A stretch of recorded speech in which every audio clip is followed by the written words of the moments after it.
খাদ্য গুদাম থেকে 570 মেট্রিক টন চাল ও ধান চুরি হয়ে গেছে।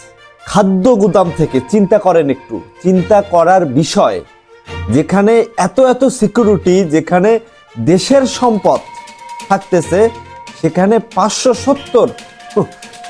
চিন্তা করছেন, এই বিক্রি করা টাকা দিয়েই কিন্তু আগামীতে নির্বাচন হচ্ছে।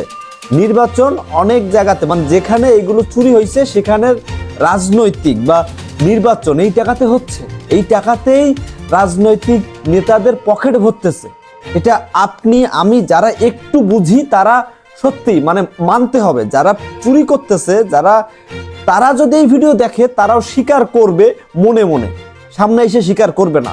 এটা কনফার্ম। সরকারি এইখানে চাঁদাবাজি করে এই টাকা দিয়েই কোনো দল রাজনীতি করতেছে, নির্বাচন করতেছে। এমনও হইতে পারে যে অনেক দল একসাথে মিলে এটা করে তাদের নির্বাচনের খরচ জোগাড় করতেছে। কারণ চিন্তা করেন, একটা সরকারি জায়গা থেকে এত চাল, এত ধান চুরি হয়ে যাচ্ছে, উধাও হয়ে যাচ্ছে। এইসবগুলো বলতে গেলে আপনি খারাপ, আমি খারাপ, কিচ্ছু বলার নেই। Thank you so much. ভিডিওটা ভালো লাগলে লাইক করতে পারেন, কমেন্টস করে আপনার মূল্যবান মতামত অবশ্যই জানান, শেয়ার করতে পারেন, কারণ আপনার কাছের অনেক মানুষই আমার ভিডিও এখনো দেখে না। আপনার একটা শেয়ারে হয়তো তারা দেখতে পারে।